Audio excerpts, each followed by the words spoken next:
Muy buenas noches. Soy Vanessa de la Torre y para mí es un gusto, es una dicha y es un honor acompañarlos en esta velada tan especial para todos los que estamos aquí presentes. Y voy a comenzar con una anécdota muy especial. El 31 de diciembre de 1997, Gabriel García Márquez, en representación de un grupo de socios, de amigos periodistas, de todo un equipo de la sala de redacción del noticiero QAP, pronunció el siguiente discurso que voy a citar textualmente, abro comillas. La fecha prevista para esta despedida era el 31 de diciembre del 2003, pero nos hemos obligado a adelantarla 6 años por la fuerza de una ley fabricada sobre medidas para silenciarnos. Sin embargo, nuestra gloria grande no es haber provocado la venganza oficial, sino saber que habríamos podido evitarla con una simple llamada telefónica de sumisión y de complacencia. Como experiencia personal, mi mejor recuerdo de estos años es la muchachada alegre y creadora que hizo sus primeras armas entre nosotros y que maduraron en esta casa las maduraciones que ya tenían. El ejemplo de su vocación clarividente, de su índole invencible, de su espíritu ético en el paraíso de la corrupción, nos sustentaron día a día la certeza de que el periodismo seguirá siendo en el tercer milenio el mejor oficio del mundo. Cierro comillas. Era entonces el fin del noticiero QAP, una empresa de la cual Gabriel García Márquez Gabo era socio. Socio activo y sobre todo un periodista constante, presente de todos los días, de consejo de redacción, de consejos a sus periodistas jóvenes. Salía del aire en aquel entonces una nueva ley del gobierno aprobada en el Congreso de la República que desconocía los derechos adquiridos y proponía una nueva adjudicación. Un mensaje de coherencia fue el que alcanzamos a escuchar hace un momento, que puso el valor por encima del poder, la independencia del periodismo y la verdad. Así, con ese espíritu de Gabo presente, tantos años después, damos inicio a esta noche que celebra con fuerza este oficio en el que la ética debe ser inherente, y lo sabemos todos y nos lo repetimos constantemente, como el zumbido al moscardón.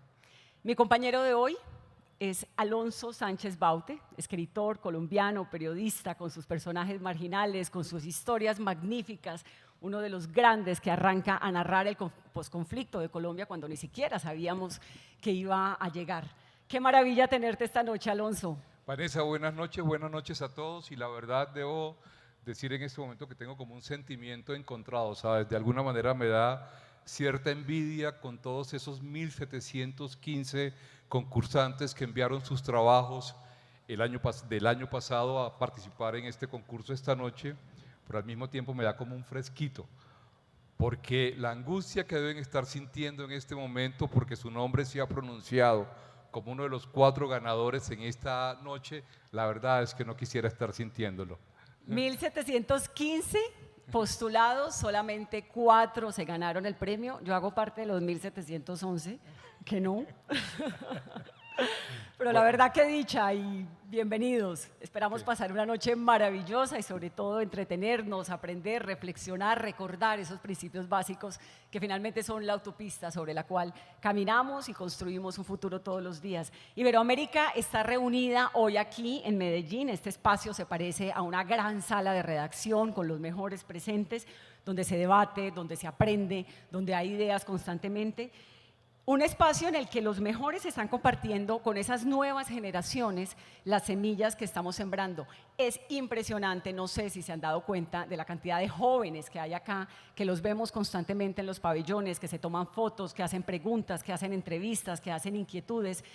Para ellos un mensaje muy importante, la curiosidad. La curiosidad es finalmente lo que nosotros somos y el sentido más importante de la carrera que tenemos, del periodismo, de lo que somos.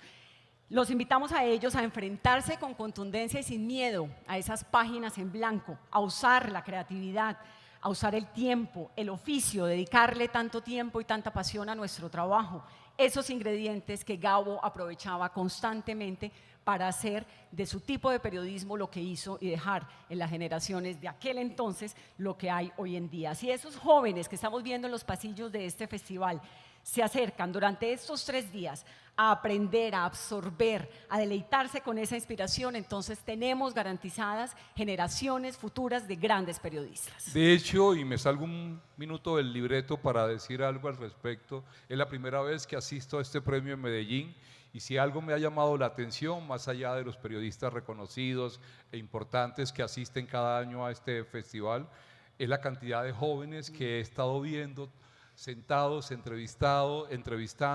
participando en talleres que de alguna manera nos dejan clarísimo que el periodismo, a pesar de la crisis mundial que en este momento enfrenta, sigue para adelante y que hay muchos jóvenes todavía que están interesados en sacar adelante esa verdad que saca todo el tiempo el periodismo. Y que están Decía Gabo, y con sus sueños y con sus convicciones. Para todos ellos creo que es esta noche de hoy. Así que bienvenidos jóvenes con sus sueños, con su talento, con sus inquietudes, con sus curiosidades y sobre todo con su fortaleza para seguir dignificando este oficio en el que tanto se arriesga pero también tanto se ama.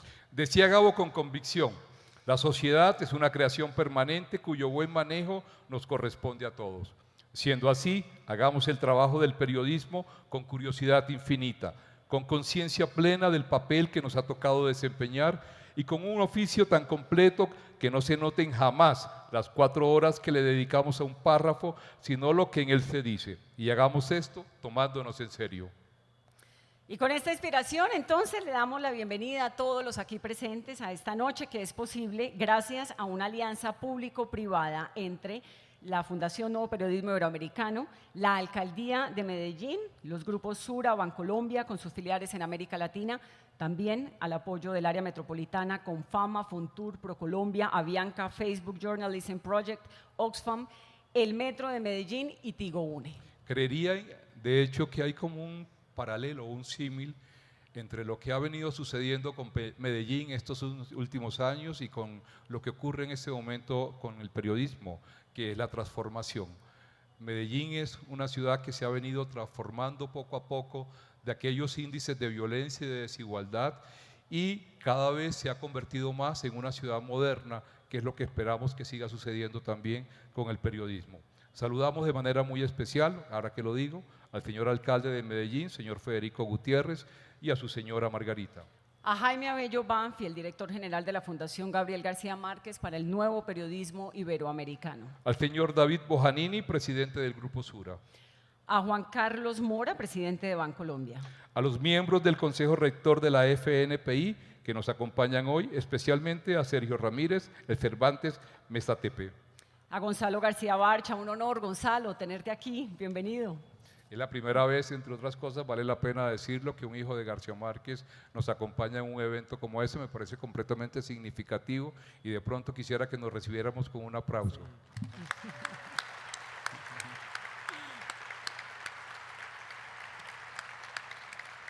Además tuve el gusto de ser muy imprudente, interrumpirle su almuerzo más temprano y entrevistarlo un poco y me contó que estaba completamente fascinado.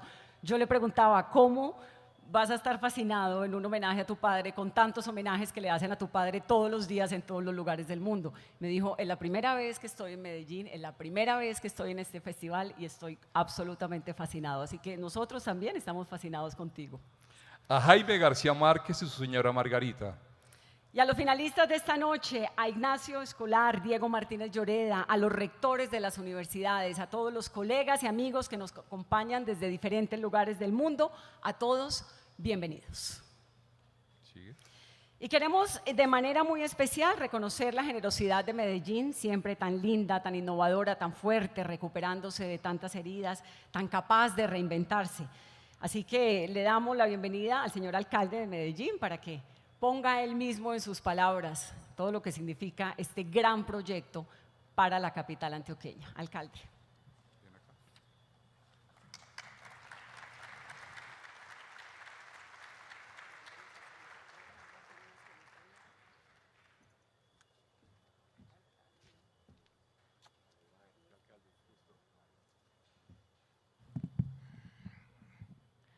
Bueno, muy buenas noches para todos ustedes.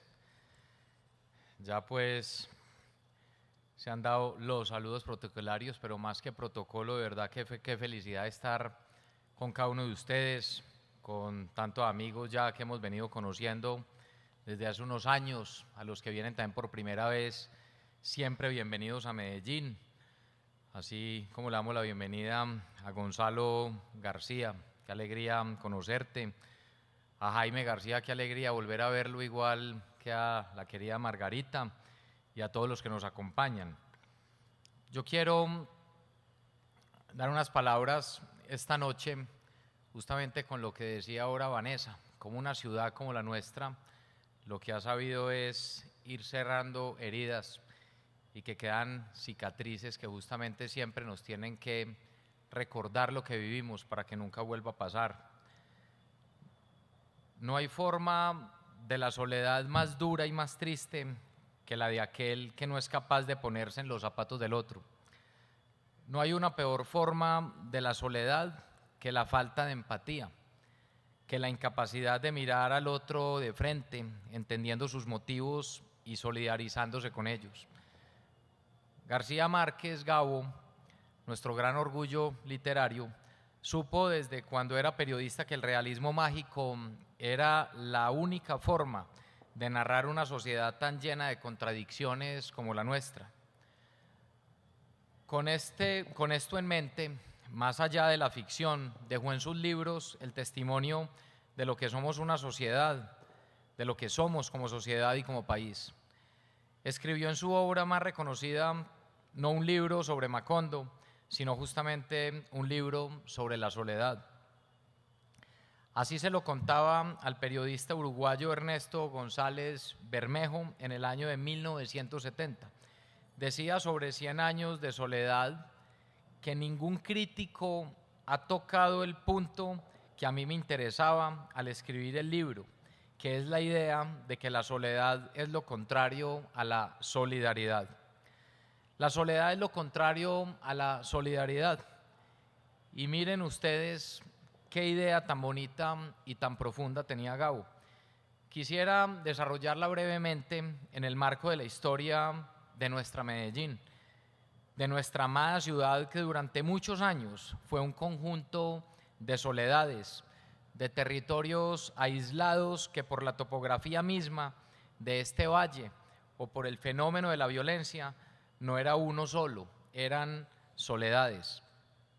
La soledad entonces se acaba en esos territorios cuando llega la idea de solidaridad en forma de transporte público incluyente, en forma de un sector público, un sector privado comprometido, en forma de periodistas que van a cada rincón para contar la fascinante historia de una ciudad que por fin ya no está sola. Una ciudad que después de sufrir el dolor y el miedo, por fin era abrazada. A Medellín la ha abrazado su gente, la ha amado, la ha entendido y la ha cuidado. Y creo que es hora de que el mundo entero haga lo mismo. Las grandes ciudades que han sufrido el terrorismo han sido abrazadas, París, Nueva York, Madrid, por mencionar algunas. No olvidamos fechas como el 9/11 o el 11M.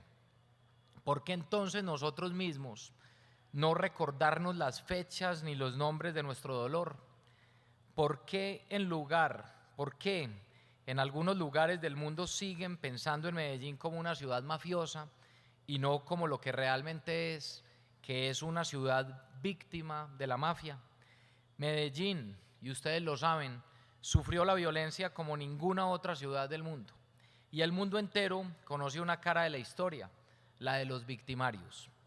Un relato que la ficción ha contribuido a exaltar y a recontar, de modo que la historia es cada vez más película y menos realidad. Sé que ustedes comprenden esto mejor que nadie. Las historias son demasiado importantes en las sociedades. La manera en la que nos contamos, en la que nos narramos, quiénes son nuestros héroes, quiénes son los buenos y quiénes son los malos. Todo eso define lo que una sociedad acepta, lo que tolera, lo que valora. Y quiero volver a Gabo, porque cómo no valerme justamente de su sabiduría. Vuelvo a Gabo para recurrir a la idea de solidaridad y pedirles que lleven a sus países nuestra verdadera historia. Aquí hay un relato que debemos contar tantas veces y de tantas maneras como ha sido contada la otra cara. El relato de los valientes, de los buenos, de los justos, el relato de los verdaderos héroes. El relato de Valdemar Franklin Quintero, llamado el Incorruptible, inclusive llamado así por los mismos sicarios de quien tanto daño le hizo a nuestra ciudad.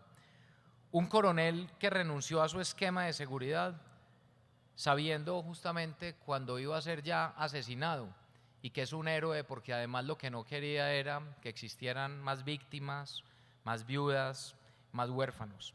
El relato de Mariela Espinosa, magistrada de la Sala Penal del Tribunal Superior de Medellín y la primera jueza que ordenó la captura de quien tanto daño le hizo a nuestra ciudad y a nuestro país por tráfico de estupefacientes. Una mujer que fue imposible de sobornar y que luego de sobrevivir a un atentado contra su vida fue finalmente asesinada por quienes le quitaron el valor a la vida durante varias décadas. El relato de don Guillermo Cano, director del Espectador, que denunció a través del arma más poderosa que tenía, sus palabras, como cada vez que veía crecer y fortalecer lo que él llamaba, abro comillas, el imperio de la inmoralidad. Un hombre de una moral férrea que también dio la vida por sus convicciones. Y eso fue lo que fue dejando justamente la mafia. Y lo que hace la mafia a donde llega y a donde penetra, justamente lo que hace es tergiversar todos los valores, así como tergiversó un valor como el de el trabajo honesto y honrado y lo convirtió en dinero fácil, como la sobriedad la convirtió en opulencia, y lo peor de todo, cómo le quitó el valor a la vida y por el contrario lo que hizo fue ponerle un precio a cada vida. El relato de ellos y de todos los que dieron su vida por defender sus principios, esos son nuestros verdaderos héroes, y esa es la historia que por el bien de las generaciones futuras tenemos que replicar y replicar y replicar. No es solo un asunto narrativo, es sobre todo un asunto ético. Estamos hablando de los referentes que tienen los niños de nuestros barrios, estamos hablando de sus sueños. La solidaridad, apreciados periodistas y queridos amigos, es sin duda una forma de valentía. Hay que tener agallas para mirar al otro y darse a la tarea de comprenderlo. Me gustaría invitarlos a seguir asumiendo esa actitud frente a Medellín, a no dejarla sola, a contar esa historia. Creo firmemente que las estirpes olvidadas de América Latina sí tienen una segunda oportunidad sobre la tierra, y que valores como los que hoy exaltamos, la solidaridad, la verdad y la valentía, nos abren las puertas para conseguirla. Buenas noches y bienvenidos todos.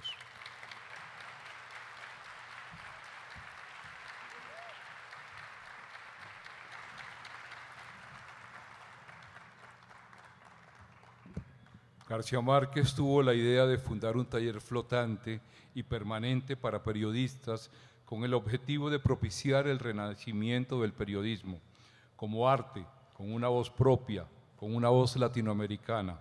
Serían íntimos, itinerantes, sin sede, sin personal fijo. No todo se ha cumplido. Jaime Babillo Banfi fue encargado por Gabo para llevar este sueño a la realidad. Gabo debe estar muy orgulloso en este momento de ver que 23 años después este ha sido su sueño. Jaime, te invitamos al escenario.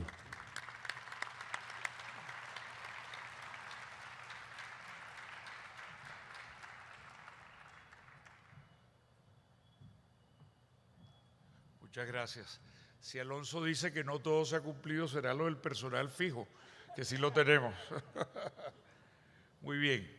Gracias a todos los presentes y a los que nos siguen por la transmisión en directo que estamos haciendo, por concurrir a esta fiesta de celebración de las mejores historias del periodismo iberoamericano.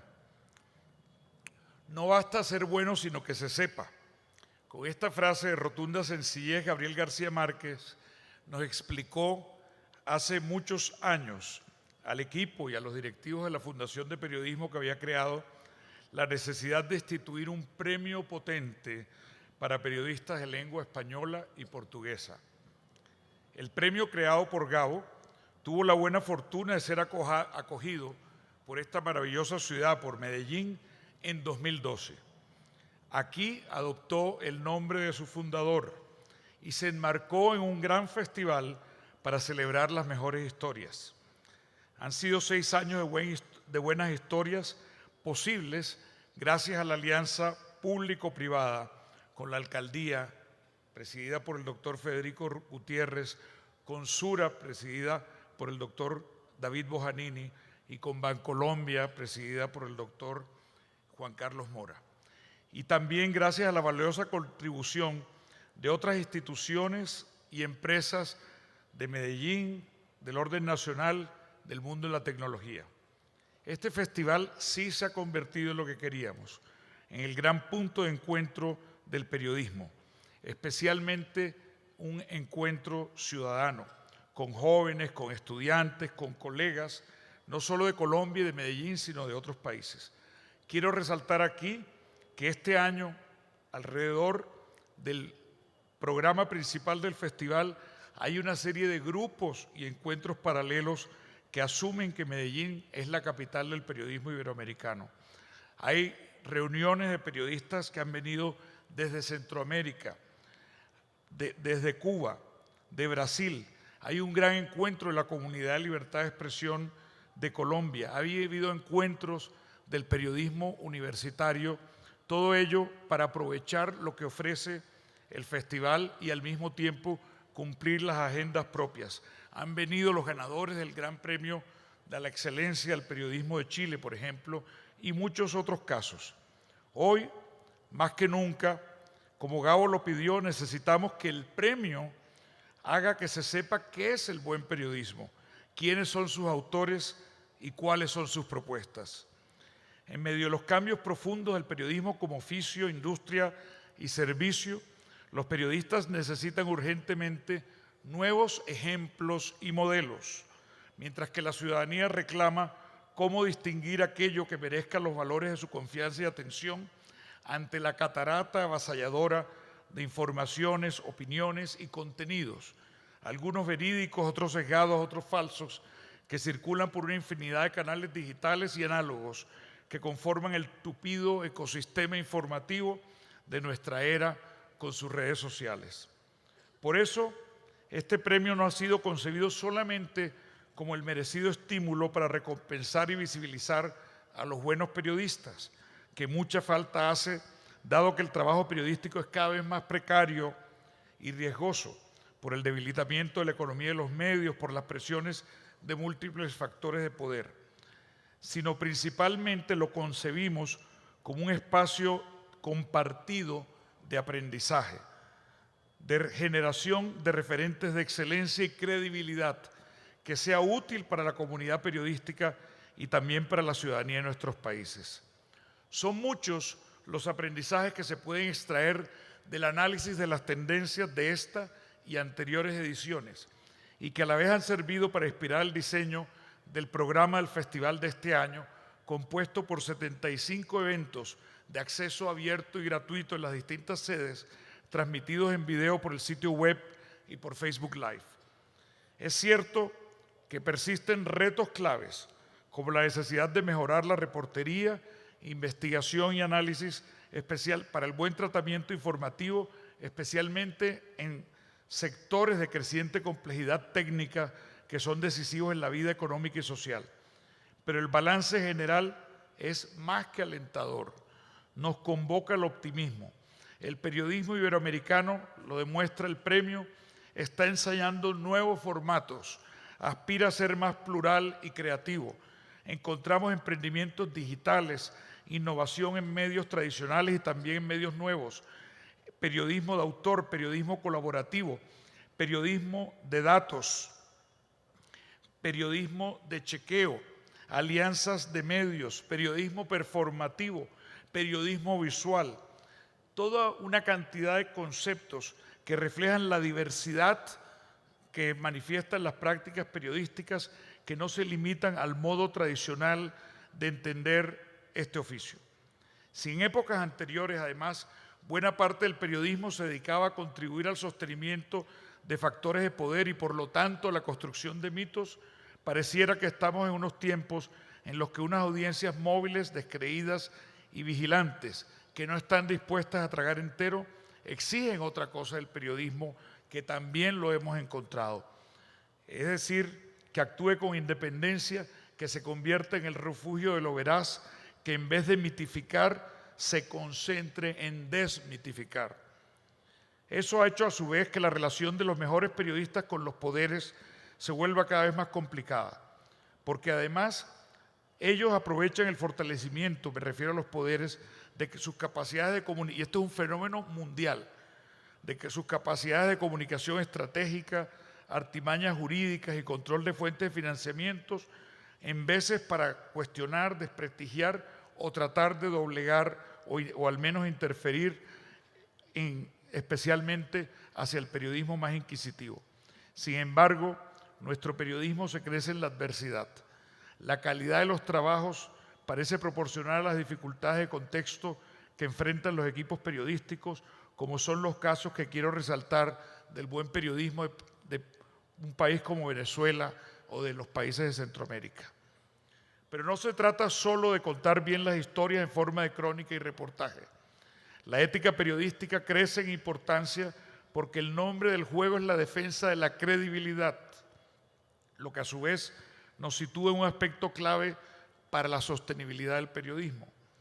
Construir y mantener confianza de las audiencias es indispensable para consolidar la marca y desarrollar una comunidad que genere recursos directos para financiar el trabajo periodístico. Transparencia, independencia, imparcialidad, rigor en el tratamiento de los hechos son demandas éticas ineludibles para ese nuevo periodismo que emerge poco a poco, pero con fuerza no solo desde las metrópolis, sino desde los lugares más inesperados de nuestros vastos territorios.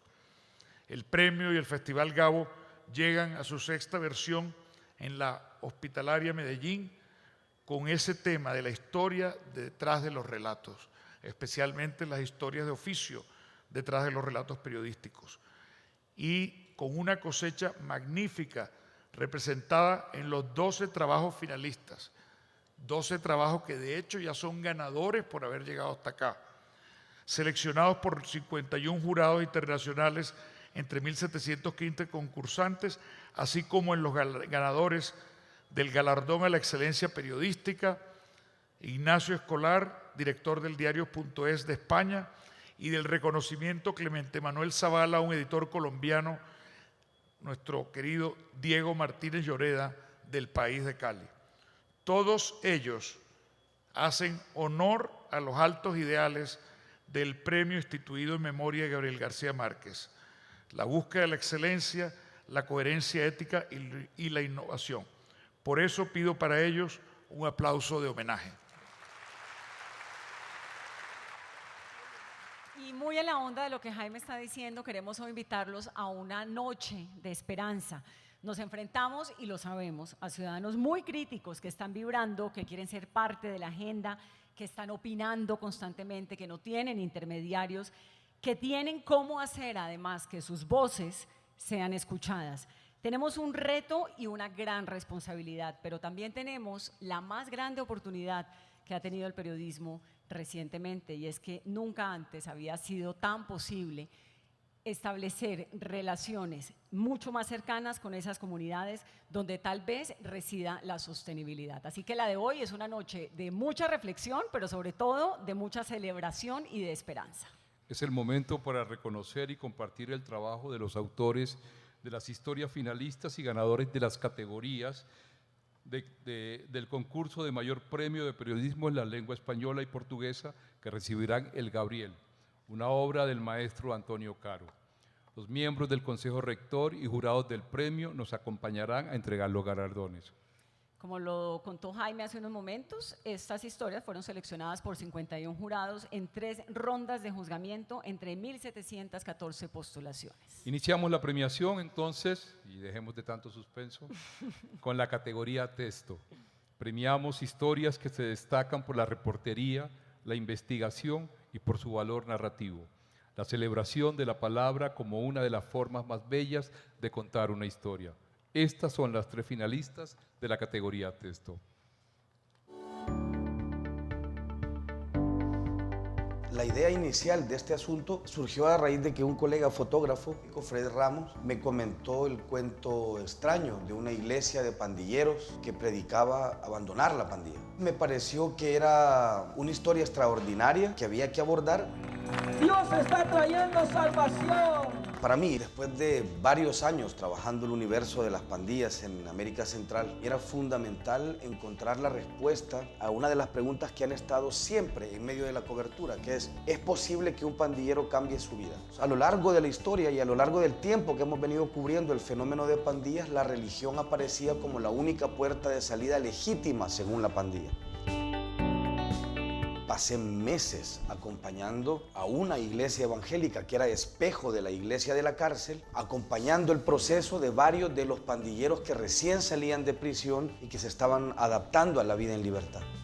El reto diferenciador de esta historia en particular tenía que ver con eso, cómo se escribe sobre la fe de otra persona, cómo se escribe sobre las creencias místicas, sobre la profunda creencia en una entidad sobrenatural de otra gente.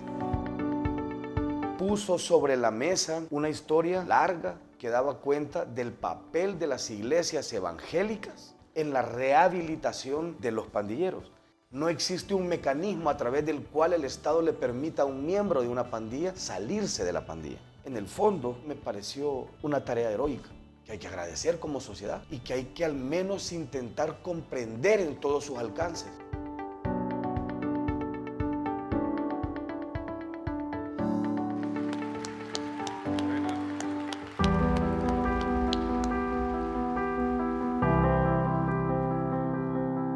La serie Son presos políticos nosotros también comenzó con un concurso abierto para elegir a 8 periodistas de 5 estados de Venezuela. A los periodistas los acompañamos a lo largo de 3 meses en el proceso de investigación y de escritura de sus historias. Nos propusimos revelar que en Venezuela, de algún modo, todos somos presos políticos. De acuerdo al informe de julio de 2018 del Foro Penal Venezolano, en Venezuela había 248 presos políticos, de los cuales solo 71 son funcionarios militares. Los demás son ciudadanos civiles. Los 8 periodistas que participamos en esta serie nos reunimos varias veces con los familiares de presos políticos, compartimos con ellos, entendimos sus historias. Abordar esta serie supuso muchos retos narrativos, pero quizás el más importante de ellos era, tanto en la confección como en la edición, que tuviese mucho cuidado de que se expusiera de una manera adecuada las historias que estábamos contando. Son historias muy duras, son dramas muy fuertes, y la idea era que no se sobreexpusieran estas historias, no se explotaran de una manera que pudiese sentirse indebida. Para nosotros es muy satisfactorio que se puedan conocer historias de presos políticos comunes, personas de a pie que un día corrieron con la mala suerte de estar en el lugar equivocado y terminaron en prisión.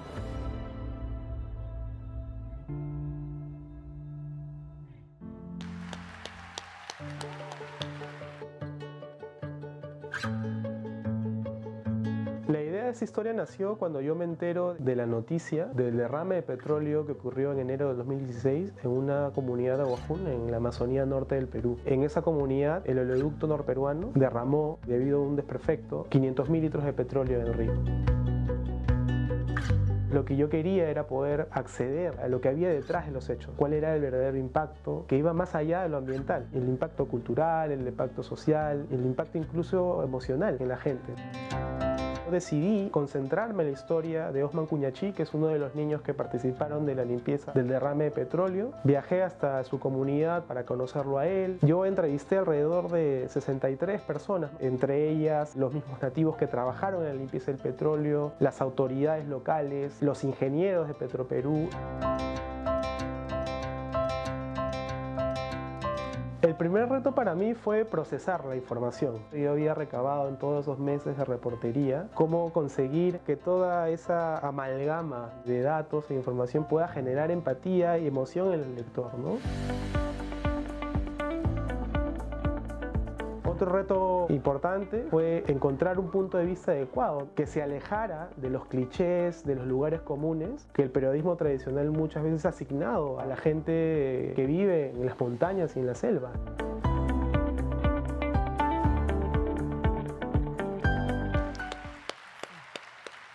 Entrega el premio Leila Guerriero de Argentina, miembro del Consejo Rector de la FNPI.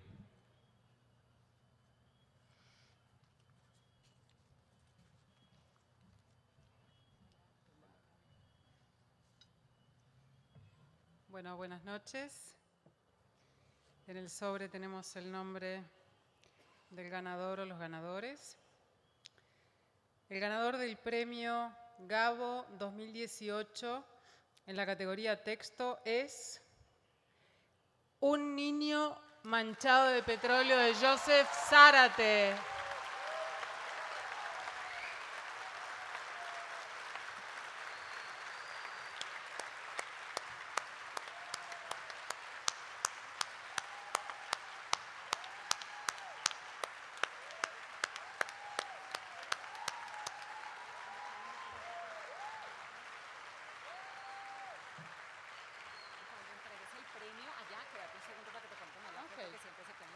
¿El sobre lo dejo acá o se lo damos de recuerdo al ganador?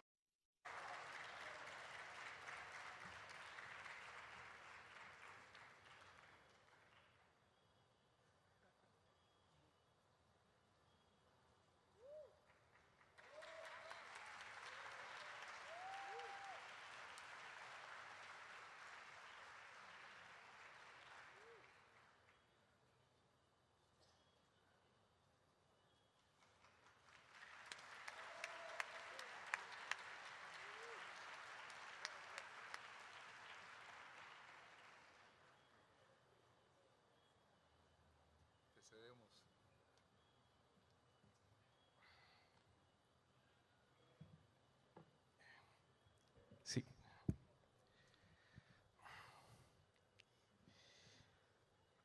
A ver, ¿qué digo? Sé que ellos van a ver esto en algún momento. Quiero agradecer a los protagonistas de la historia que escribí. Pasé muchos días con ellos, a Osman Cuñachí, a su familia, a los vecinos de Nazaret, de la comunidad de Aguajún que yo visité. En mi país existen 51 naciones amazónicas que históricamente han sido marginalizadas, han sido invisibilizadas en sus luchas, han sido recluidas en esa zona que muchos llaman periferia, que muchos llaman marginalidad, que muchos llaman pobreza. Quiero aprovechar en este momento para animar a los reporteros y las reporteras de América Latina que están contando historias de las zonas rurales de sus países para que no dejen de hacerlo, que se abracen, como yo intento hacerlo, abrazarnos a esa pequeña intuición de confiar que hay gente que está esperando esas historias, que hay gente que está esperando esas historias para poder pensar, para poder derribar esas cosas, esas ideas preconcebidas que tenemos relacionadas al desarrollo y al progreso, a qué significa progresar, ¿no? Eso. Y en segundo lugar, quiero felicitar a mis compañeros del Faro, mis compañeros de la Vida de Nos. Les pido un aplauso, por favor, para ellos. Son periodistas valientes que yo admiro mucho. Como reportero independiente extraño mucho el ambiente de las redacciones. Quiero agradecer a la FNPI, quiero agradecer a los miembros del jurado, quiero agradecer a la revista 5W de Barcelona, a Agus Morales y a su equipo, que se han convertido en una casa para reporteros independientes que quieren comunicar ciertas ideas y quieren hacer pensar a los lectores en ciertas cuestiones. Quiero agradecer también a todos los colegas, todos amigos que durante todos estos meses me han acompañado, me han ayudado a pensar, a mejorar mi proyecto. Quiero agradecer a mi familia, en especial a mis padres y a mis hermanos, que muchas veces han tenido que prescindir de mí por andar de viaje o andar encerrado, escribiendo, intentando escribir algo que los emocionara, ¿no? Espero que haberlo logrado. Eso, muchas gracias. Bien, gracias. Bien, hombre, gracias. Vamos ahora con la categoría Imagen, que reconoce historias que sobresalen por la eficacia informativa y estética de la utilización de imágenes como lenguaje. Los finalistas son... La idea de contar la historia de la Casa Xochiquetzal, que es un albergue para trabajadoras sexuales de la tercera edad en la Ciudad de México, nació a partir de una propuesta que me hizo el New York Times. Ese trabajo fotográfico intenta documentar la vida de esas trabajadoras sexuales, busca entrar un poco en la intimidad de una casa a donde viven 16 mujeres que fueron rescatadas de la calle. Y saber entender quién son ellas, cuáles son sus sueños, cuáles son sus temores. Cuando estaba yo ahí fotografiando, era Navidad. Yo pensé en hacer una serie de retratos a donde yo pudiera regalarles una impresión para que pudieran tener un recuerdo.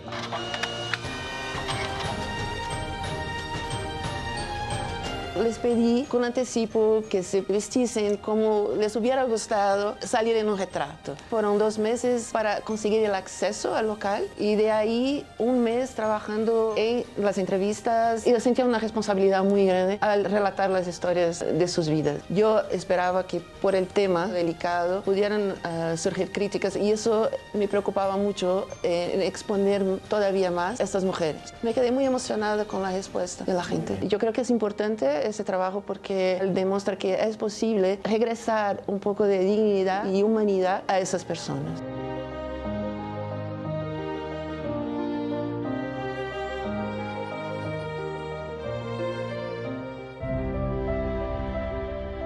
Memoria, Verdad y Justicia para las Pibas es el resultado de la marcha Ni Una Menos en 2017, realizada en Argentina, más específicamente en Buenos Aires. Una marcha feminista que no solo le pide basta a los femicidios, sino que también pretende un cambio cultural en el enraizado patriarcado, y fue un desafío muy difícil de abordar. El trabajo acompaña de manera no tradicional y poética la lucha de las mujeres y también la de las madres y abuelas de Plaza de Mayo. Las fotos fueron realizadas en ese contexto, esa plaza histórica que también las representa a ellas y la fuerza que ellas imponen en el feminismo.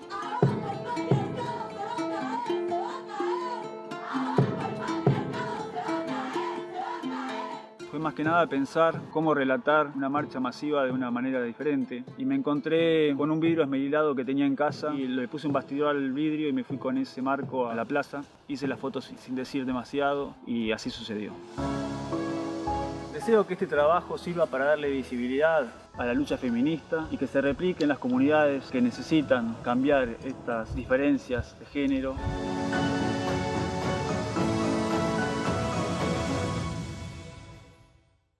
Porque la cocaína es la bomba atómica de Latinoamérica, con el mercado que aparentemente los norteamericanos necesitan para poder funcionar. El Naya, la ruta oculta de la cocaína, es un trabajo que busca reconstruir la cadena de producción de cocaína en Colombia. La intención era ponerle rostro a las personas que participan en los primeros eslabones de este trabajo, desde los campesinos que cultivan la hoja de coca hasta quienes trabajan en los laboratorios que producen ya la cocaína lista. Esta es una crónica audiovisual que busca reconstruir el viaje que hacen diariamente los campesinos que transportan la coca que sale desde la cima de la cordillera occidental en el departamento del Cauca hasta los manglares del Océano Pacífico en Buenaventura. Estuvimos en constante situación de riesgo a lo largo del camino. Contamos con fuentes y con acompañantes jóvenes que estuvieron con nosotros durante todo el recorrido y eso nos garantizó cierto grado de seguridad. Nos demoramos aproximadamente un año en el proceso de investigación de este trabajo. Hicimos varios viajes a la región del Cauca, donde conocimos a las personas que nos iban a llevar en este viaje y sobre todo ganar la confianza de las personas que trabajaban en este negocio. Un año después pudimos entrar y hacer el viaje, que duró aproximadamente una semana, y después de eso el proceso de postproducción tomó un año. Este trabajo apareció en un momento en el que no se estaba tomando en cuenta esta región dentro de los acuerdos de paz, sobre todo el tema de cultivos ilícitos, entonces consideramos que es un trabajo que merece ser destacado porque puso en el ojo público una región que había estado históricamente olvidada por el gobierno.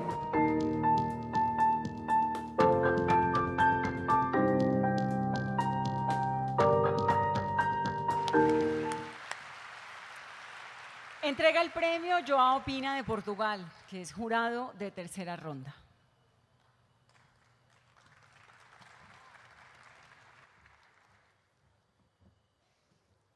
Hola, buenas noches. Voy a leer apenas unas pequeñas palabras. Los finalistas acá presentes nos hablan con una tremenda potencia visual. Isabela Bernal, Adriana Zebrauskas y Leonardo Vaca, con sus imágenes nos hablan de los ignorados de Colombia. Nos dan un grito de la potencia femenina en el colectivo y en el individual. Y eso a nosotros nos dejó impactados. Es un cliché decir que los tres merecían estar acá arriba, pero tuvimos la dura tarea de elegir apenas uno, y me gustaría anunciarlo. Con el trabajo Memoria, Verdad y Justicia para las Pibas, Leonardo Vaca.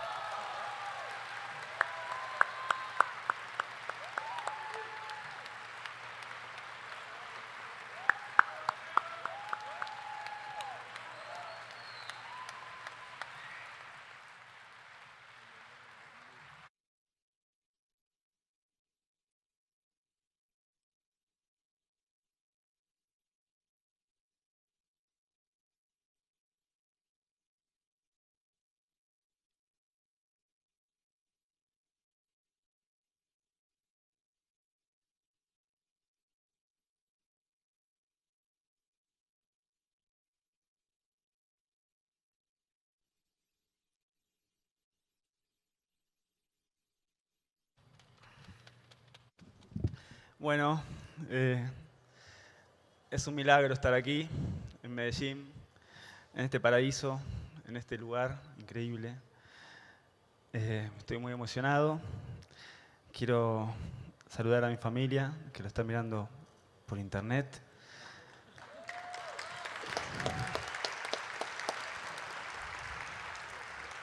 Saludar a Clara, la madre de mis hijos, que sin ella también se hace difícil el trabajo y que me aguanta todos los días. Bueno, a mis hijos, que los adoro. Y quiero saludar a los miembros aquí del jurado que valoraron mi trabajo, a la FNPI y el trabajo que están haciendo, que es increíble, a todos ustedes. Bueno, a Cristian, Seba, que están aquí presentes, que son responsables de Anfibia, la revista para la cual hicimos este trabajo y que me dieron total libertad para hacer siempre los trabajos que hice con ellos. Y creo que la libertad tiene su merecido premio, digamos. Quiero felicitar a las mujeres que están haciendo esta lucha, que es maravillosa. Es raro que un hombre esté ganando un premio en nombre de ellas, pero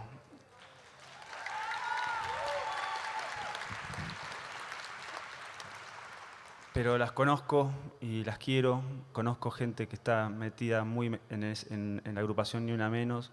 Están haciendo un trabajo increíble y siento que es una revolución que empezó y que no tiene paso atrás. Ojalá, bueno, en algún futuro las cosas cambien, que dejen de haber muertes por ser mujer. Ni una menos, vivas las queremos, aguanten.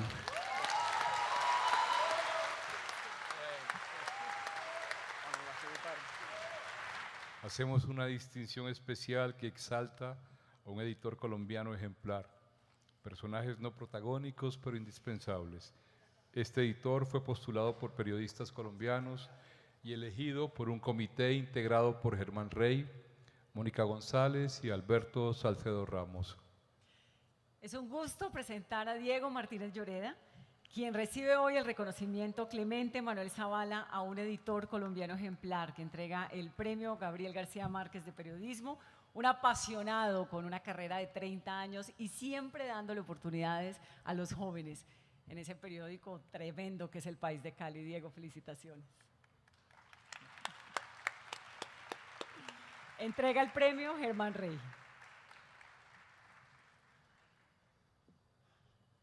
Hace unos minutos en el lobby del hotel, Diego me saludó muy amablemente con uno de los nombres más nobles que uno puede tener. Me dijo, buenas noches, profesor. Yo sinceramente no me acordaba, pero de inmediatamente le pregunté la promoción de varias décadas, hace varias décadas en la Universidad Javeriana.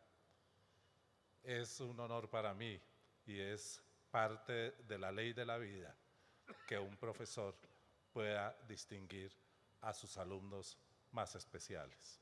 Muchas gracias.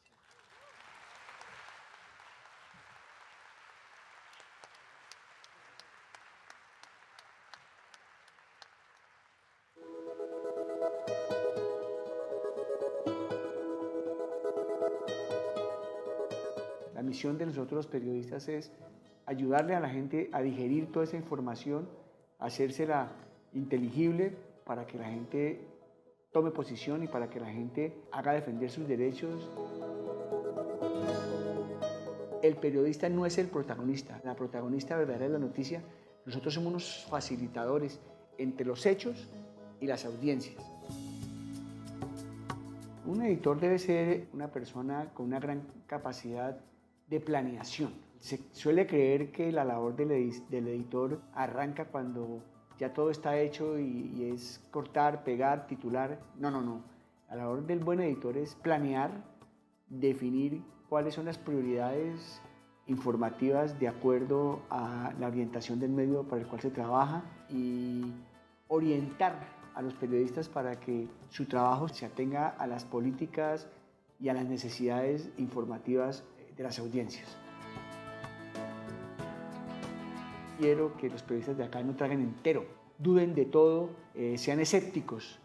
Y yo creo que de ese escepticismo, de esa duda permanente, parte la construcción de una buena información. Yo tengo como esos dos sombreros, el del editor y el del columnista, y sé cuándo me tengo que poner el del editor y sé cuándo me tengo que poner el del columnista. Las columnas de opinión tienen como fin poner a opinar a la gente. A mí no me preocupa que la gente estén de acuerdo conmigo ni que me insulte. A mí lo que me preocupa es que mi columna no genere nada, ninguna reacción.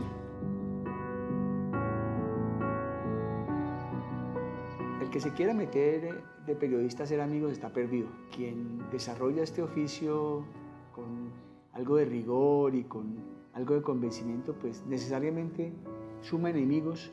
Yo he tenido varias amenazas. El momento más duro fue cuando hace unos años una periodista judicial del periódico me dijo que habían contratado a alguien para hacerme la vuelta y me tocó salir corriendo durante un tiempo de la ciudad. Yo creo que esos son gajes del oficio. Esto de Martillo es una afortunada coincidencia. Efectivamente son las primeras sílabas de mis apellidos, Martínez Lloreda. Pero yo la cogí como un nombre de batalla, porque yo creo que el buen periodista es el que se la pasa martillando, el que incomoda, el que pregunta, el que abre hueco. Creo que les he enseñado con el ejemplo a amar el oficio. Este es un oficio que exige mucho sacrificio. Este es un oficio que no tiene horario ni fecha en el calendario y que hay que ejercer con pasión.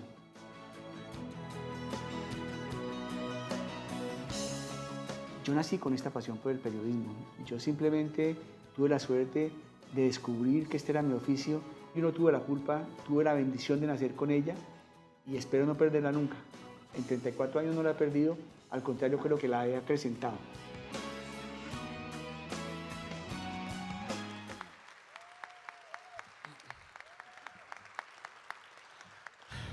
Voy a presentar disculpas por dos cosas. Primero, ya hablé suficiente ahí, pero pues no me puedo quedar con el discurso en la mano. Y segundo, pues yo vengo de Cali, donde nuestro alcalde es bastante lacrimógeno y yo le enseñé a llorar. Entonces, si se me salen unas lágrimas aquí, pues presento disculpas de antemano. Esta es una noche para dar las gracias.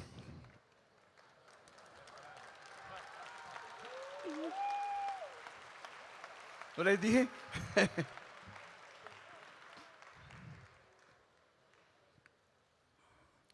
Y voy a comenzar por agradecerle a Susana,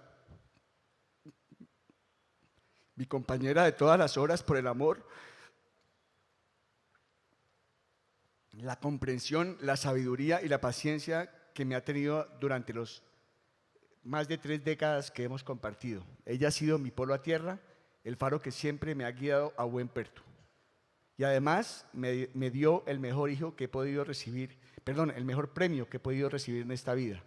Laura y Juan Diego, mis 2 maravillosos hijos de quienes me siento tan orgulloso porque son una versión nuestra muy mejorada. En segundo lugar, le agradezco a María Elvira Domínguez, directora y gerente general del País, por el cheque en blanco que me extendió para desarrollar mi tarea en el periódico. Le agradezco también su cariño, su sentido común y la infinita tolerancia con la que ha manejado mi testarudez sin límites. Toda mi gratitud para Rigoberto Prieto, mi profesor de español en el Gimnasio Moderno, por haberme puesto a leer cuando apenas cursaba el segundo de bachillerato esa pequeña joya titulada Relatos de un náufrago. Gracias, Gabriel García Márquez, por haber escrito ese libro que habría de marcar mi destino. Como la mayoría de cosas que uno hace por obligación, sobre todo cuando se es adolescente, tomé el libro con aprensión y comencé a leerlo con desdén. Pero sucedió que desde las primeras páginas esa entrevista obró el milagro de captar la atención de aquel adolescente díscolo.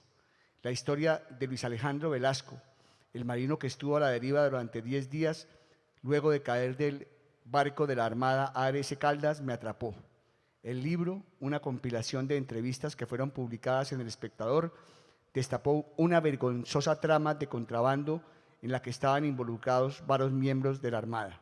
Pero además es un relato vibrante, capaz de concentrar la atención inclusive de la dispersa mente de un niño en trance de convertirse en hombre.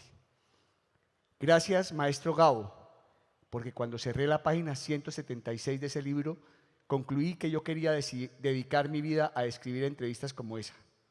42 años después de haber culminado esa lectura, aún no he logrado producir nada medianamente parecido, pero sigo intentándolo. A lo largo de mi dilatada ejercicio periodístico he tenido otros maestros. A ellos también les quiero dar las gracias hoy. Primero que todo, quiero agradecer a Rodolfo Martínez Tono, mi padre, haberme inculcado desde muy pequeño que el éxito se compone de 1% de talento y de un 99% de esfuerzo. Y a mi madre, por siempre haber creído en mí. No exagero cuando digo que en muchos momentos de mi adolescencia se requería tener mucha fe para creer en quien les habla. A Rodrigo Lloreda, quien me otorgó el privilegio de ser su asistente en la última etapa como director del País, le aprendí muchas cosas. Hoy le quiero agradecer 2 enseñanzas tan sencillas como útiles. Primero, no pelear con todo el mundo al mismo tiempo. En mis inicios como columnista, con cada escrito adquiría un nuevo enemigo. Resultado, al cabo de un tiempo tenía una multitud de contradictores y no sabía cómo administrar tantas enemistades, lo cual me impedía centrarme y profundizar en la denuncia más importante. La segunda gran enseñanza que Lloreda me dejó fue nunca escribir nada en caliente. Cuando le llevaba algún escrito y él veía la pasión y el sentimiento con el que lo había redactado, me pedía ponerlo en remojo durante horas, al cabo de las cuales podía apreciar los defectos que antes la calentura no me dejaba ver. a Gerardo Bedoya, el inolvidable editor de opinión asesinado por el cartel de Cali, doctor Federico, nosotros también tenemos nuestras víctimas. Le agradezco las decenas de veces que me devolvió una columna bajo la convicción de que siempre había una frase que pulir o un dato que complementar.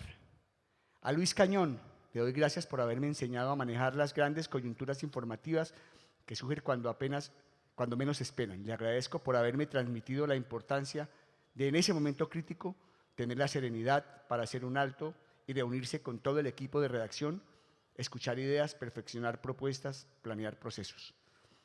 De estos maestros aprendí a ser escéptico, a desconfiar de todo y de todos, en especial de los poderosos. Aprendí también que la verdad se encuentra en los sitios más insospechados y que quienes ejercemos este oficio nos debemos antes que nada a la comunidad que se informa y entiende el mundo a través nuestro. Gracias por último a la Fundación Nuevo Periodismo Iberoamericano, al jurado del premio Clemente Manuel Zavala por haberme otorgado el premio a un editor ejemplar. Para alguien que ha dedicado su vida entera al oficio, no hay reconocimiento más honroso. En mi caso, interpreto el adjetivo ejemplar en el sentido de que los editores enseñamos con el ejemplo. Los 34 años que he estado inmerso en la batalla periodística me enseñaron que para los siempre escépticos y críticos reporteros, respeten al editor de la redacción, este debe ser un general de trinchera. El editor tiene que estar metido con ellos en ese campo de batalla periodístico, planeando, dirigiendo, corrigiendo, estando en la primera línea del frente de batalla, arriesgando la piel. Es en esos momentos, en las más duras batallas periodísticas, cuando el editor más enseña y más aprende. Solo así un editor se gana el respeto de su redacción. Esta noche, cuando recibo el reconocimiento más honroso de mi carrera, no puedo dejar de evocar una frase de Rodrigo Lloreda, que nos dejó como legado a quienes debimos sucederlos en la trinchera periodística del periódico del que él fue, sin duda, el gran mariscal. El país, más que una empresa, es una misión. Y si algo he entendido luego de tantos años de liderar equipos periodísticos, es que precisamente ser editor no es un trabajo, es una misión.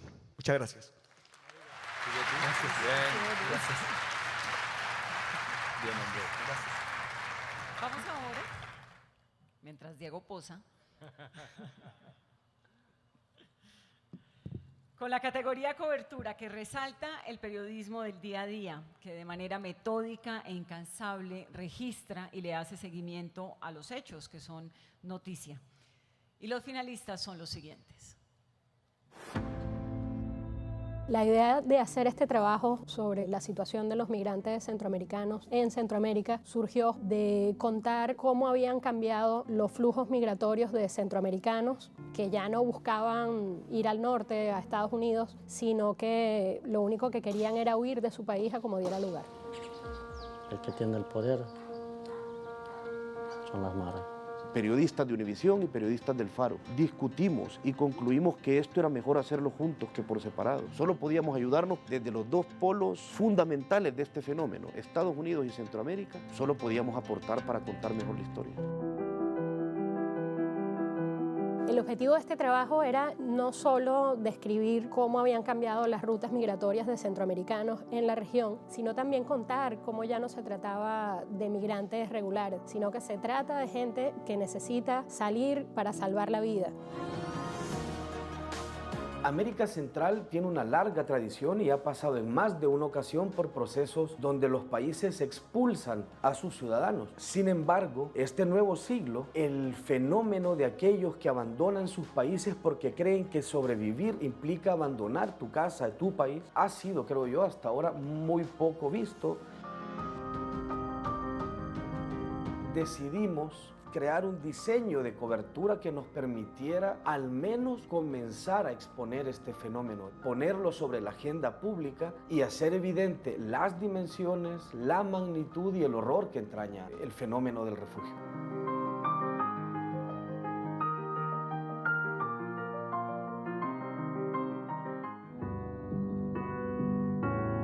Venezuela a la fuga nace en octubre del 2017 con el objetivo de contar y explicar un momento histórico, lo que estaba ocurriendo con la cantidad de migrantes que atraviesan América Latina. Lo que hicimos justamente desde la Unidad de Periodismo de Datos del diario El Tiempo fue proponer un ejercicio colaborativo con efecto Cocuyo y en principio recorrer las principales rutas por donde estaban huyendo los venezolanos.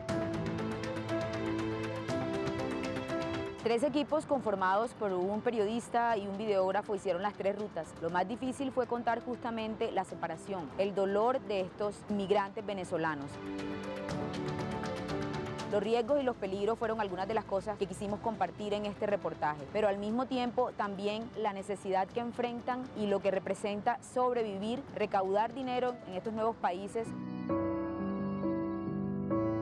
Cada contenido de Venezuela a la fuga responde a una perspectiva intimista que se extiende al desarrollo web con el objetivo de acercar a las audiencias al dolor de quienes cuentan sus historias. Explicar la diáspora y sus orígenes, combatir la xenofobia y despertar la solidaridad son los 3 objetivos principales de Venezuela a la fuga. Cuando pensamos en la idea del reportaje desde la Unidad de Periodismo de Datos, concebimos la idea en equipo y por eso nos juntamos con Efecto Cocuyo. Fueron decisivas las reuniones con Laura Weffer y Luzmeli Reyes para planear esta iniciativa. Muchas han sido las respuestas del público al reportaje Venezuela a la fuga. Se han presentado cosas tristes, como los comentarios xenófobos. La más bonita quizás es la solidaridad que se ha despertado.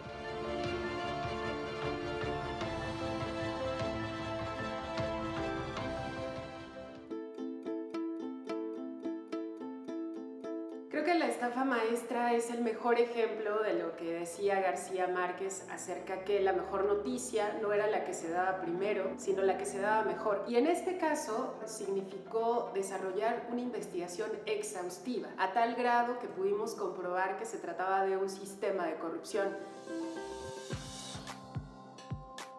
Teníamos la hipótesis de que efectivamente a través de la Auditoría Superior de la Federación sabíamos que las universidades públicas eran las que participaban en este fraude. Empezamos a identificar que el dinero no salía de las universidades per se, sino que salía de 11 dependencias del gobierno federal, más de 7.000 millones de pesos. Pues nos dimos a la tarea de documentar cómo era ese mecanismo, cómo salía el dinero del gobierno federal, pasaba por universidades y llegaba a empresas fantasma. Hicimos 500 solicitudes de información a todos los actores involucrados. El periodismo de datos nos ayudó a clarificar en dónde estaban los recursos, hacia dónde iban y cuáles eran las características de los receptores de estos recursos. No fue sencillo ir a tocar estas puertas y decir, vengo a buscarle a usted que sospecho que es corrupto y que desvió dinero público. Lo que encontrábamos detrás de esa puerta fueron diferentes personas, diferentes reacciones, pero al tocar no sabíamos bien a bien lo que nos íbamos a encontrar. Como podía ser un conserje de escuela que nos confirmó que era dueño de una empresa, como podían ser abogados que incluso nos amenazaron con demandar en cuanto publicaran. A esto se le sumas un contexto como el de México, que es de los países con más periodistas asesinados en los últimos años.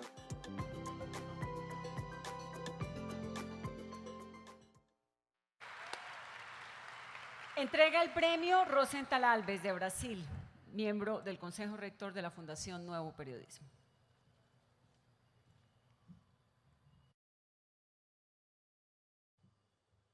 Buenas noches.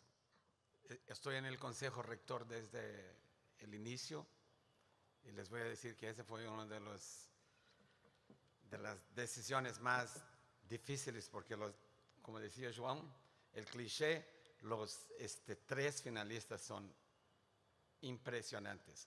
Esta es una categoría que va a premiar a los mejores trabajos que son de temas actuales, el destaque de algo que está en las noticias del día. Voy a abrir el sobre como en los Oscars. Y el ganador del premio Gabo 2018 en la categoría cobertura es Venezuela a la fuga. Gina Morelo, Laura Weffer, Sara Castillero, Diego Pérez, Ibis León, Ángel Colmenares, Sheila Urdaneta, Lisaura Noriega, Luzmeli Reyes, Catalina Oquendo, Mirelis Morales, Vanessa Arenas, Fabiola Torres, Leila López, Maite Siriaco, Valeria Reyes, Juan David Jaimes, Juan Oñate, Francisco Dumar, Nolan Rada, Yorman Maldonado, Gustavo Brandes, Mónica González, María Paula Cardona, Gabriel Bobadilla, Gina Domingos y Jean Freddy Gutiérrez.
¿Sí?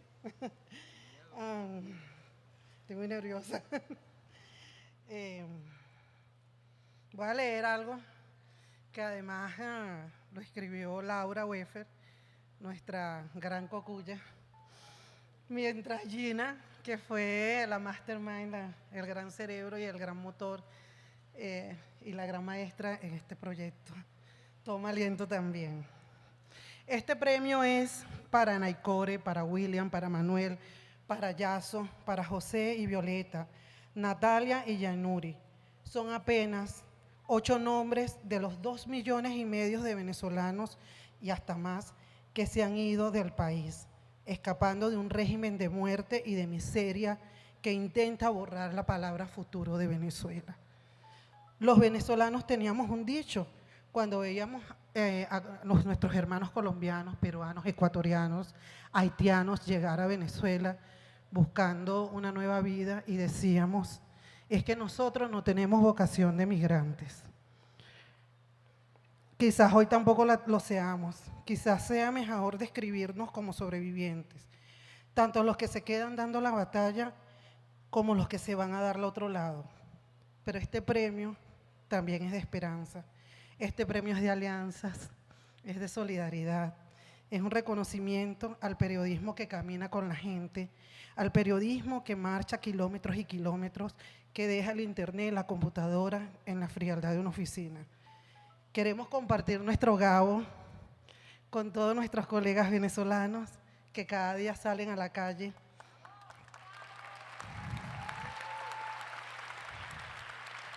a arriesgarlo todo a pesar de la censura, el miedo, la incertidumbre. Porque ¿qué más nos queda si no podemos vivir de otra manera? Si como siempre, como el Gabo lo dijo mejor que cualquiera, nadie que no haya nacido para eso y esté dispuesto a vivir solo para eso, podría persistir en un oficio tan incomprensible y voraz, cuya obra se acaba después de cada noticia, como si fuera para siempre, pero que no concede un instante de paz mientras no vuelve a empezar con más ardor que nunca en el minuto siguiente. Gracias a la Fundación, gracias al jurado, gracias al diario El Tiempo, a Gina, que fue el motor de este trabajo, y gracias a todos los cocuyos que están viéndonos desde la redacción en Caracas y que siguen haciendo periodismo que ilumina. Gracias.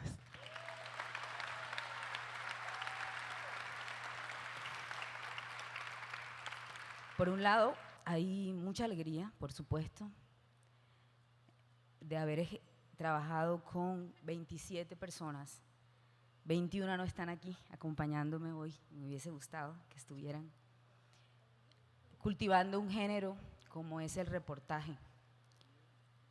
Curiosamente fue el primer taller que tomé en la Fundación García Márquez. cuando empecé a amar todavía mucho más este oficio. Pero también es muy triste y a uno no le cabe las fracturas en el corazón con todo lo que hemos visto a lo largo de estos 7 meses, porque la cobertura de Venezuela a la fuga no terminó cuando publicamos en marzo, ahí solo comenzó. Este es un resultado, producto de las alianzas y del periodismo colaborativo, y a mí me agrada muchísimo saber que los 3 finalistas son el resultado en esta categoría justamente del periodismo que suma esfuerzos de distintos rincones del mundo. 3 trabajos de periodismo en alianza. Finalmente quiero agradecer profundamente a quienes nos abrieron el corazón para acompañarlos a hacer un recorrido loco por diferentes países y dejarlos en un puerto que no sabemos si es seguro, porque Naicore, la protagonista del primer documental que se publica en la casa editorial El Tiempo, hoy tuvo que salir del país en donde la dejamos en marzo, producto de la xenofobia. Venezuela y Colombia seguiremos trabajando unidos, produciendo lo que sabemos hacer, amigos y periodismo. Muchas gracias a mis colegas, a los que están aquí, a la señora Doris, que me debe estar viendo por Facebook, y a mis hijos, Mariali y Juan Sebastián, por apoyarme, así se pongan bravos cuando la mamá se ausenta demasiado. Gracias, amigos.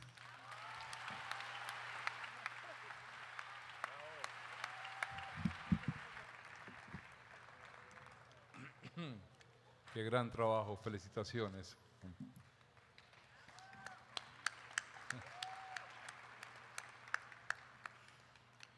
Categoría Innovación.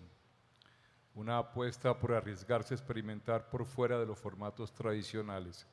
Reconoce la renovación y la capacidad para aprovechar la tecnología y otras herramientas para ofrecer contenidos valiosos a las audiencias. Los finalistas son: Los Desterrados del Chaco nace no solo por un interés periodístico, sino también por una suerte de desesperación. Veíamos cómo nuestro país batía récords de deforestación en ese territorio tan preciado de nuestro país. El trabajo cuenta 4 historias. Una de ellas relata la enorme biodiversidad y diversidad cultural que existe en el Chaco paraguayo. La otra historia cuenta cómo una secta compró una enorme cantidad de terreno y encima es la mayor propietaria de tierras del país. También cuenta cómo la exportación de carbón vegetal y la ganadería aceleran la deforestación. Y por último cuenta la historia de una comunidad yoreo, una comunidad indígena, que salió en defensa de su cerro cuando lo estaban a punto de explotar la minería.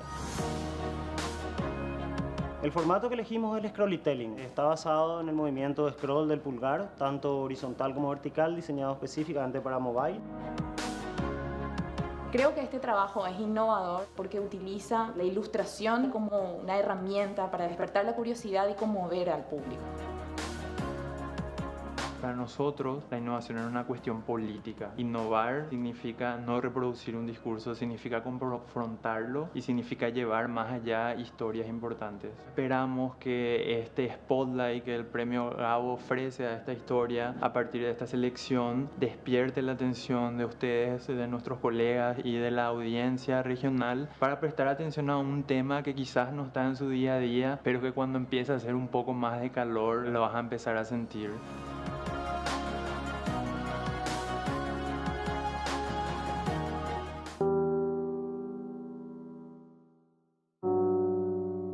Balas Perdidas começou mais ou menos um ano antes da primeira entrevista. Na cobertura diária, fazendo violência, cobrindo violência, né, quase todos os dias, comecei a ver que os casos de balas perdidas com esse termo estavam crescendo na cidade.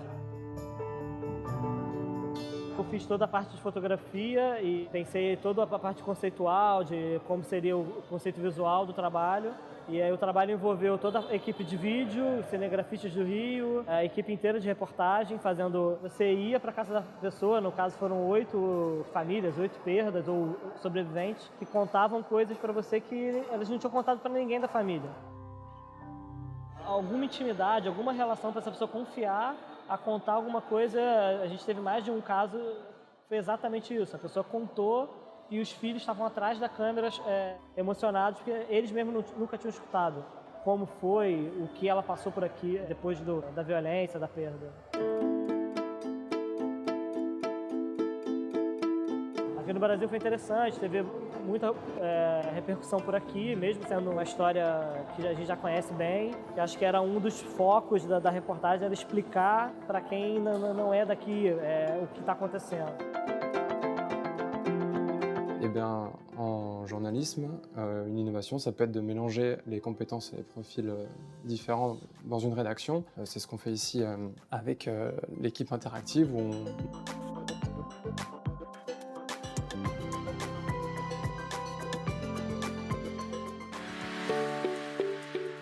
Nos dimos cuenta de que la generación más joven tenía menos tabúes a la hora de hablar de la menstruación. Y también nos fijamos en que los medios de comunicación apenas hablaban de un tema que es natural en el fondo. 28 días es un especial, ha hecho el equipo de Verne del País. Está compuesto de 28 historias distintas que tratan de abordar de distintos ángulos el tema de la menstruación. Puede parecer un poco raro hablar de la menstruación, pero por eso lo hacemos, porque ahora todavía hay muchísimos tabúes en torno al tema. Y cuando me vino Nadie te dice nada. A mí no me contaron que eso iba a pasar, me lo contaron cuando ya había pasado. En Verne, cada historia tiene un formato que es el que mejor le va. Por eso este proyecto tiene vídeo, galería fotográfica, tiene textos en primera persona, mapas, gráficos, tiene muchos formatos distintos para contar muchas historias distintas. Para hacerlo accesible y para hacerlo bonito también, recurrimos a Ilustradora y también dimos un tratamiento a las imágenes que nos permitiera que fuera mucho más cuidado y mucho más personal. Generalmente la innovación está ligada, o la mayoría de la gente cree que está ligada a los avances tecnológicos. Yo creo que en cierto modo sí, pero al final innovación es probar cosas nuevas, hacer cosas que no se han hecho antes o que no se han hecho de esta manera. La tecnología inevitablemente ha tenido un papel muy importante en este proyecto porque nos ha permitido jugar con distintos formatos, también contar con mayor profundidad algunas historias.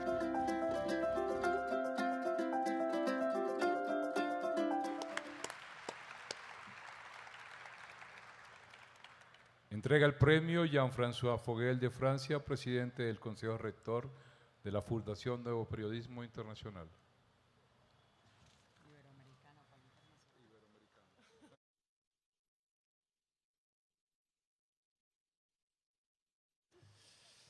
Muy buenas noches. Como saben, cuando los postulantes al premio tienen que elegir una categoría. No pueden postular en varias categorías con el mismo trabajo.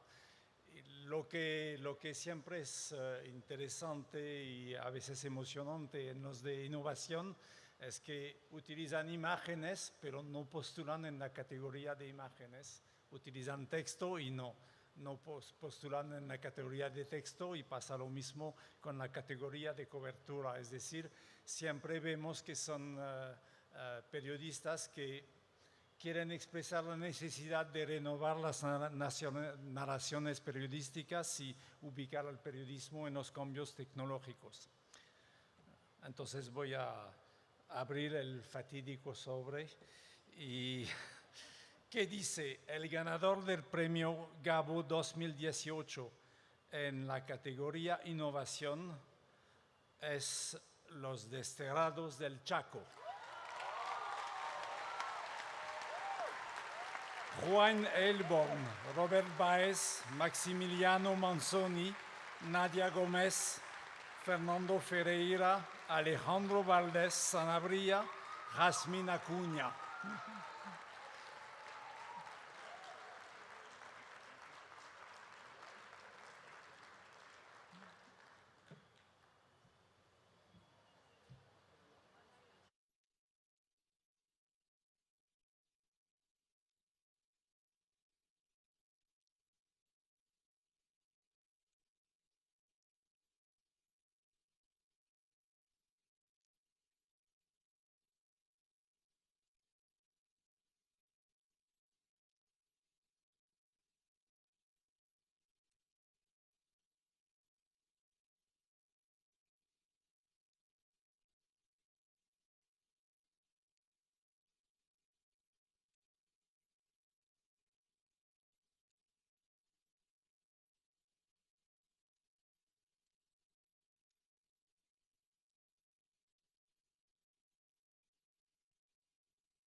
Qué alegría inmensa. Gracias, gracias, muchísimas gracias a la FNPI, al jurado, por este premio, también por este festival, por mantener viva la memoria del Gabo, por permitirnos estar acá para contar tantas historias necesarias que necesitamos narrar de nuestro continente. Gracias también a todas las personas que nos acompañaron desde el inicio, a la comunidad que nos sigue, a las personas que han confiado en nuestro trabajo. Ustedes saben muy bien quiénes son. Esperamos que este reconocimiento sirva para poner nuestros ojos sobre lo que está ocurriendo en el Chaco, que es un ecocidio, y que hagamos algo al respecto. Y por último, queremos dedicar este premio a las mujeres que luchan de mi país, a las mujeres organizadas, a las mujeres indígenas, a las mujeres campesinas, a las mujeres de la ciudad que realmente están pensando en una alternativa a este sistema que es despojo, que está destruyendo no solamente el Chaco. Este premio es para las chicas que luchan. Muchísimas gracias.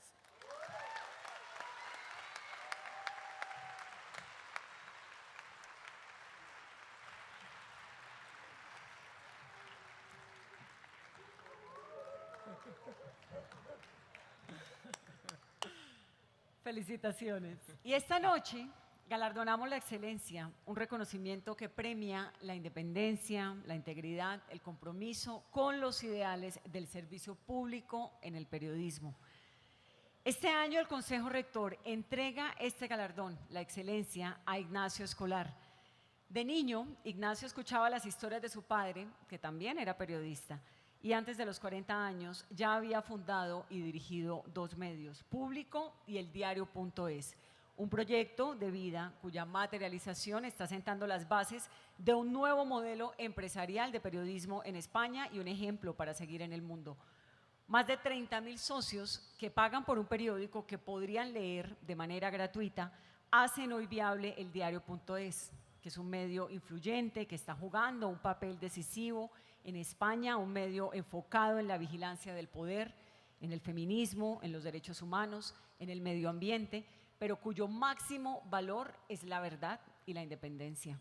El Consejo Rector, por eso, quiere resaltar el gran talento desplegado como periodista en todos los soportes y como impulsor de proyectos periodísticos en la redefinición del periodismo en la era digital. Así que bienvenido, Ignacio, felicitaciones. El Diario.es es un medio transparente y por eso 2 veces al año os explicamos nuestras cuentas. La gente que me conoce dice, y creo que tiene razón, que soy bastante intenso trabajando. Lo que no saben o no saben todos ellos es que solo sé trabajar mucho en aquellas cosas que me gustan. Afortunadamente tengo el trabajo que más me gusta en el mundo. Lo principal es su curiosidad. Hace 20 años Nacho Escolar vino a hablarme de Internet y de cómo podíamos introducir toda esa herramienta dentro del flujo de noticias. Es un periodista brillante, de los que mejor ha sabido combinar lo más excelente del periodismo tradicional con las posibilidades del nuevo periodismo. Y además ha logrado una gran empatía con los lectores. El Diario.es es un periódico digital, lo fundamos en el año 2012 y hemos sido capaces en muy poco tiempo de colocarnos entre los diarios más leídos e influyentes en España. Cuando nacimos éramos apenas 12 personas, hoy ya somos algo más de 80 en la redacción central de Madrid y 57 más en las 12 ediciones autonómicas y regionales que tenemos por toda España. Yo siempre he querido ser exclusivamente periodista, pero en el año 2012 me di cuenta de que la mejor manera de ser periodista con la independencia y la máxima libertad era juntarme con otros periodistas y ser dueños de nuestra propia redacción. Luego ha sido valiente, ha sido audaz, hace falta tener mucha convicción para querer poner en marcha un proyecto de comunicación que sea absolutamente independiente. La clave para generar proyectos de prensa sostenibles y que conecten con la audiencia es pensar en el largo plazo, no caer en los cortoplacismos de audiencia fácil, de titulares fáciles, sino pensar en cuáles son las razones por las cuales este periodismo se convirtió en una garante fundamental de la democracia. No fue por hacer vídeos de gatitos, fue por fiscalizar el poder. Y es ese tipo de periodismo por el que creo que muchos lectores en todo el mundo, no solo en España, estarían dispuestos a pagar. Ha creado un medio nuevo que es considerado un modelo de innovación en un momento en que el periodismo de excelencia en todo el mundo está buscando nuevas maneras de financiarse. En este momento tenemos ya casi 33.000 socios que aportan un dinero mensualmente para que el diario.es exista. Eso que el diario.es hace de una forma absolutamente radical, que es presentar todas sus cuentas de una manera absolutamente transparente y someterse a un escrutinio público in misericordia, abierto, completamente sincero y desnudo. Que una de las grandes virtudes de Ignacio es que ha sabido innovar, crear un nuevo modelo de hacer periodismo en estos tiempos tan convulsos, ¿no? Nosotros creemos en el periodismo que nunca entró en crisis. Lo que reivindicamos es el periodismo de contrapoder, el periodismo que sirve para pedir cuentas al poder, el periodismo que ejerce de cuarto poder y vigila a los poderes políticos y económicos. Es probablemente, dentro de los muchos focos que tenemos en el diario.es, el que más agradecen nuestros lectores, porque es el tipo de historias que otros medios con menos independencia de la que tenemos en el diario.es tienen más problemas para publicar.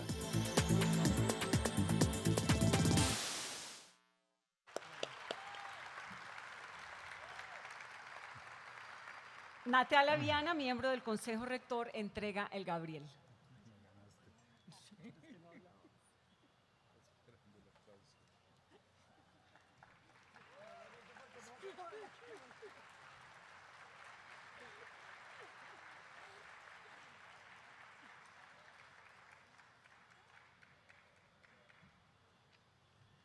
Hola, Ignacio Escolar.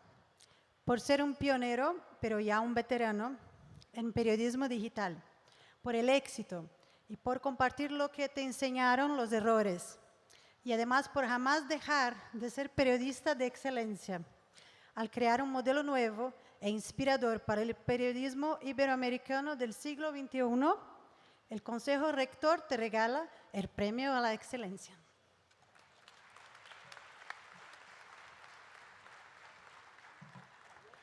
Buenas noches. Es muy emocionante y eso que yo sabía, a diferencia de muchos otros premiados, que había recibido este premio. Aún así es tremendamente emocionante estar aquí con todos vosotros esta noche. Quienes me conocen saben que el mejor rasgo de mi carácter probablemente es el optimismo. Es tan fuerte que en ocasiones se convierte en un defecto porque siempre prefiero ver el vaso medio lleno en vez de medio vacío y a veces ni siquiera hay vaso. Pero les aseguro que compensa.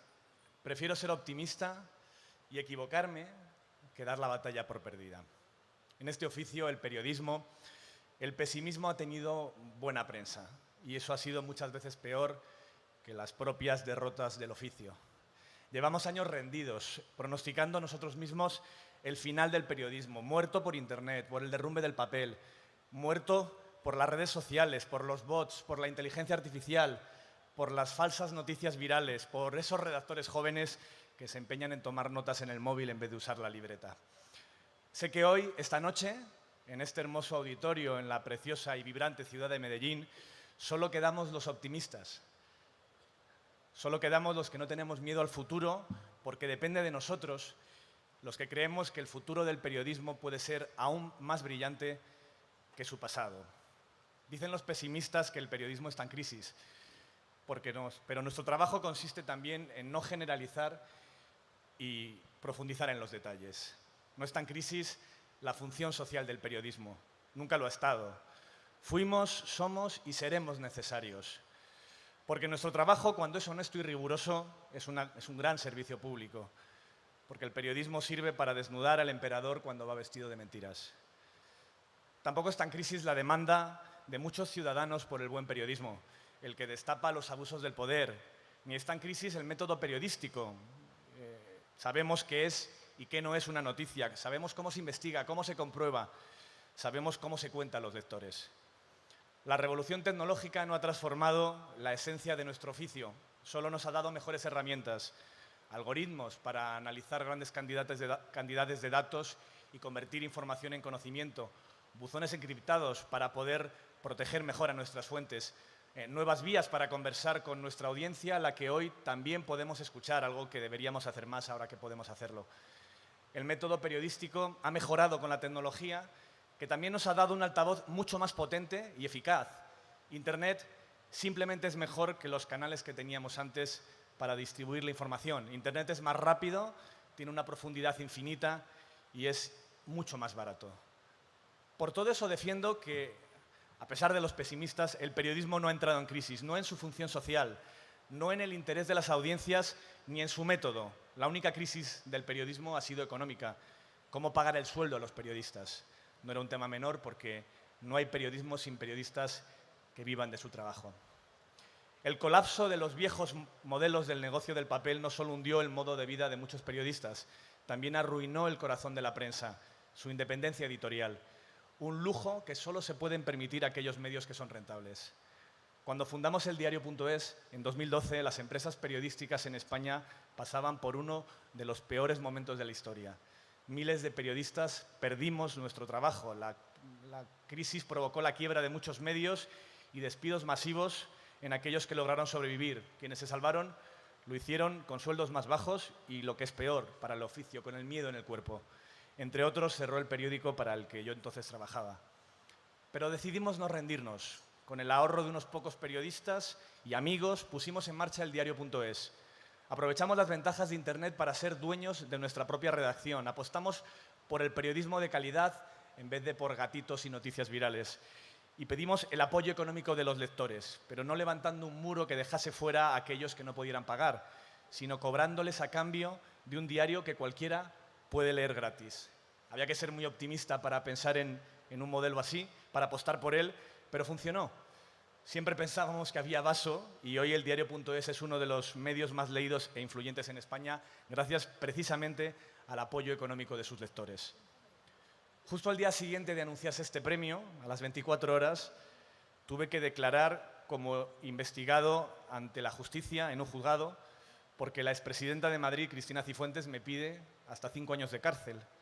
Me acusa, junto a mi compañera en el diario.es, Raquel Ejerique, del delito de revelación de secretos por publicar que le habían regalado una maestría, un título en una universidad pública española.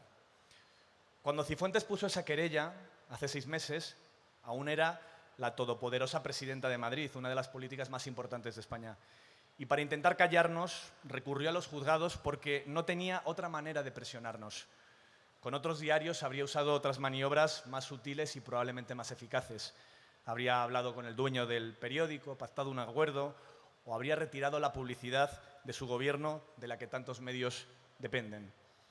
Con nosotros no pudo hacer otra cosa que llevarnos al juzgado y ni siquiera así logró callarnos, intimidarnos. Poco después tuvo que dimitir porque perdió el apoyo parlamentario en gran medida como consecuencia de las informaciones del diario.es.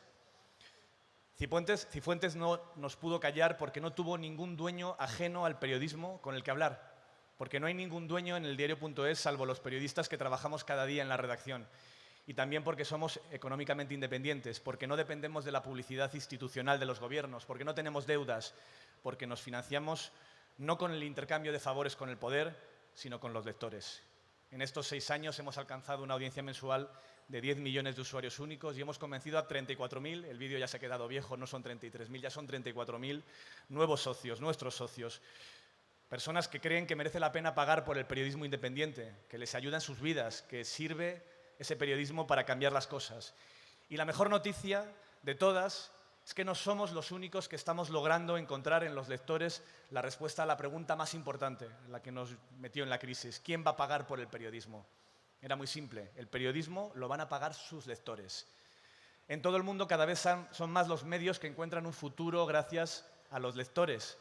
Nuevos diarios digitales como el nuestro y también grandes periódicos de papel que se reinventan en Internet gracias a los lectores.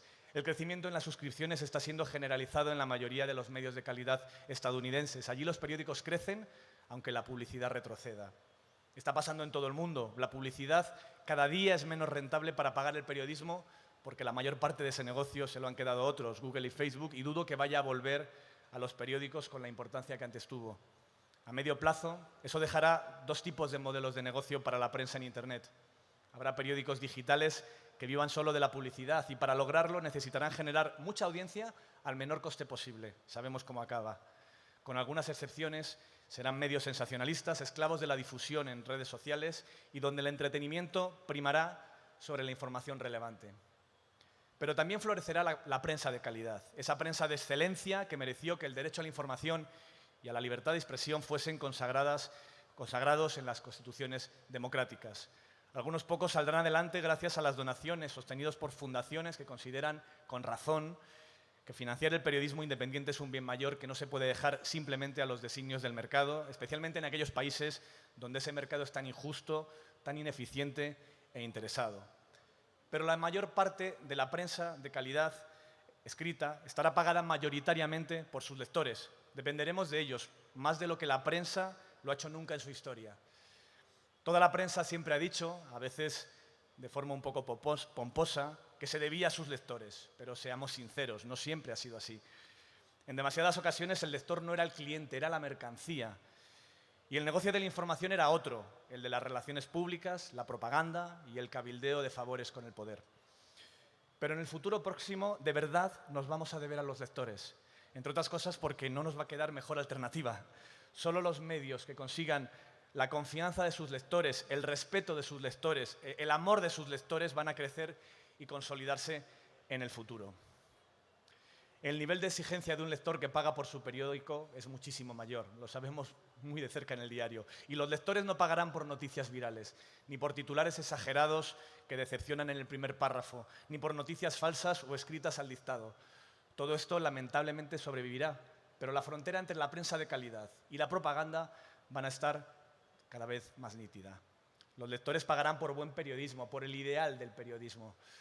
Por eso soy tan optimista, porque se va a imponer un periodismo de excelencia que comprueba las noticias, que fiscaliza el poder, que pone por delante la verdad y el interés general de sus lectores, que rectifica y pide disculpas cuando se equivoca. Ese va a ser el periodismo del futuro, y no solo porque sea moralmente superior a la propaganda, que lo es, sino también porque va a ser nuestro único camino. Muchas gracias al Consejo Rector y a la Fundación Gabriel García Márquez por el nuevo periodismo iberoamericano. Muchas gracias por este honor y espero estar a la altura de la responsabilidad que me habéis entregado y tener siempre presente una de las muchas lecciones que nos dejó Gabo, que la ética debe acompañar siempre al periodismo como el zumbido al moscardón. Gracias a mi madre Monse, a mi padre Arsenio, a mi mujer Fátima, todos ellos periodistas que saben valorar lo que es este premio. Gracias a mi hijo Íñigo, que por ahora dice que de mayor quiere ser escritor e inventor, pero que todavía insisto en convencerle y transmitirle la pasión por este oficio que es el mejor del mundo. Gracias a mis compañeros de la redacción, porque este premio también se lo han dado ellos, también se lo han ganado ellos. Pero sobre todo quiero dar las gracias a los socios y socias del diario.es. Gracias a esos lectores comprometidos que nos permiten ser libres y mirar al futuro de la prensa con optimismo. Muchísimas gracias.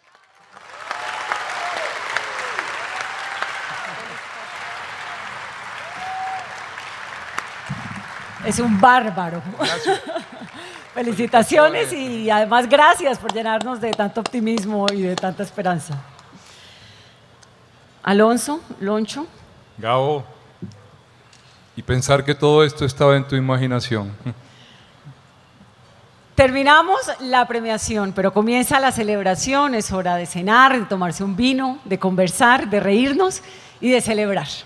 Que suene la música entonces, que hay muchas razones, muchos motivos tenemos hoy para celebrar. Muchas gracias. Y para brindar. Feliz noche.